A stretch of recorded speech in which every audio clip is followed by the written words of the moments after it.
ഞാൻ ഡോക്ടർ അന്ന മാണി, കോഴിക്കോട്ട് baby memorial hospital general surgery വിഭാഗത്തിലെ സീനിയർ കൺസൾട്ടൻ്റാണ്. ഇന്ന് നമുക്ക് സ്തനത്തിലെ മുഴകളെക്കുറിച്ചൊന്ന് ആലോചിക്കാം. ലോകമെമ്പാടും സ്ത്രീകളിൽ ഏറ്റവും അധികം കണ്ടുവരുന്ന ക്യാൻസർ ബ്രസ്റ്റ് ക്യാൻസർ അഥവാ സ്തനത്തിലെ ക്യാൻസറാണ്. നമ്മുടെ ഒരു ഇന്ത്യൻ സിനാരിയോയിൽ ഒരു 28 സ്ത്രീകളിൽ ഒരാൾക്ക് അവരുടെ ലൈഫ് ടൈമിൽ ബ്രസ്റ്റ് ക്യാൻസർ വരുമെന്നാണ് പറയുന്നത്. അങ്ങനെയാണ് സ്റ്റാറ്റിസ്റ്റിക്സ്. അതുകൊണ്ട് നമ്മളതിൻ്റെ രോഗലക്ഷണങ്ങളെക്കുറിച്ച് കൂടുതൽ അവബോധം വേണം. ഏറ്റവും പ്രധാനപ്പെട്ട രോഗലക്ഷണം ഈ ബ്രസ്റ്റ് ലംപാണ്, സ്തനത്തിൽ വരുന്ന മുഴകളാണ്. ഏത് പ്രായത്തിലും സ്തനത്തിൽ മുഴകൾ കണ്ടാൽ അതൊരു സർജനെ കാണിച്ച് അത് വിലയിരുത്തേണ്ടതാണ്. ചെറുപ്രായത്തിൽ വരുന്ന മുഴകൾ, പ്രത്യേകിച്ച് ഇങ്ങനെ ഓടി നടക്കുന്ന ഫൈബ്രഡിനോമ പോലത്തെ മുഴകൾ, പലതും ക്യാൻസർ അല്ല എങ്കിലും അത് ഒരു അൾട്രാസൗണ്ട് ചെയ്ത് വിലയിരുത്തണം. ക്യാൻസർ അല്ലാത്ത മുഴകളാണെങ്കിൽ പലതിനും ഫോളോ അപ്പ് മതി. പക്ഷേ സൈസ് ഒരു 3 സെൻറ്റിമീറ്ററിനൊക്കെ മുകളിലാണെങ്കിൽ അത് എടുത്ത് ഒഴിവാക്കാവുന്നതാണ്. അതൊരു ഡേ സർജറി ആയിട്ട് ചെയ്യാവുന്നതാണ്. ഒരു 40 വയസ്സിന് മുകളിൽ മുഴകൾ ശ്രദ്ധിക്കുന്നവർക്ക് മാമോഗ്രാം ചെയ്യും. മാമോഗ്രാം എന്ന് പറയുമ്പോൾ ബ്രസ്റ്റിൽ ചെറുതായിട്ട് ഒരു പ്രഷർ ഉണ്ടാവും, പക്ഷേ ചെറുതായിട്ടേ ഉള്ളൂ, അങ്ങനെ വലിയ വേദനയൊന്നുമില്ല. മാമോഗ്രാം ചെയ്യണം. അതിൻ്റെ കൂടെ അൾട്രാസൗണ്ടും ഉണ്ടാവും. പിന്നെ ക്യാൻസറിൻ്റെ എന്തെങ്കിലും സംശയം ഉണ്ടെങ്കിൽ അതിൽ നിന്നൊരു കോർ ബയോപ്സി എന്ന് പറയും. കോർ ബയോപ്സി എന്ന് പറഞ്ഞാൽ കുറച്ചൊരു തരിപ്പിച്ചിട്ട് ഒരു ഗണ്ണ് വെച്ചിട്ട് ഒരു കോശം എടുത്ത് അത് ടെസ്റ്റിന് അയക്കും. ഇതെന്താണെന്ന് മനസ്സിലാക്കുവാനും ഇതിൻ്റെ തുടർ ചികിത്സയ്ക്കും എല്ലാം ഈ കോർ ബയോപ്സി വളരെ പ്രധാനമാണ്. വേറൊരു രോഗലക്ഷണമാണ് ഈ മുലക്കണ്ണിൽ നിന്ന് നീര് വരുന്നത്. മുലക്കണ്ണിൽ നിന്ന് നീര് വരുന്നത് പല വെള്ളം പോലെയും വരും, പാല് പോലെ വരാം.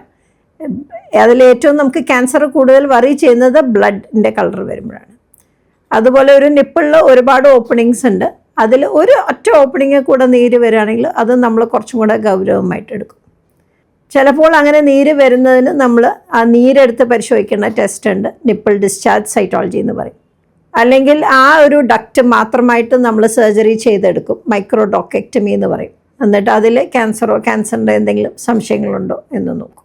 പിന്നെ നമ്മൾ ചിലപ്പോൾ മാമോഗ്രാം നമ്മൾ ബ്രസ്റ്റിലെ വേദനയ്ക്കോ എന്തെങ്കിലും മാമോഗ്രാം ചെയ്യുമ്പോൾ നമുക്ക് തൊട്ടാൽ കിട്ടുന്നില്ല എങ്കിലും മാമോഗ്രാമിൽ അതിൽ സംശയം പറയണു. അങ്ങനെയുള്ള ആ സംശയാസ്പദമായിട്ടുള്ള ഇതിന് നമ്മൾ എന്ത് ചെയ്യും?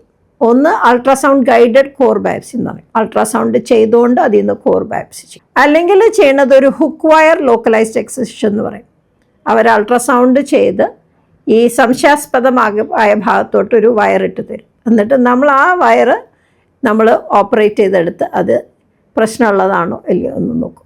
ബ്രസ്റ്റ് ക്യാൻസർ നമ്മൾ ഏർലി സ്റ്റേജിൽ കണ്ടുപിടിച്ചാൽ അതിൻ്റെ ഗുണം ഒന്നെന്ന് വെച്ചാൽ നമുക്ക് പണ്ടത്തെ പോലെ സ്തനം മുഴുവൻ മാറ്റി വെക്കേണ്ട, മുഴുവൻ നീക്കം ചെയ്യേണ്ട ആവശ്യം വരില്ല. Breast conserving surgery പോസിബിളാണ്.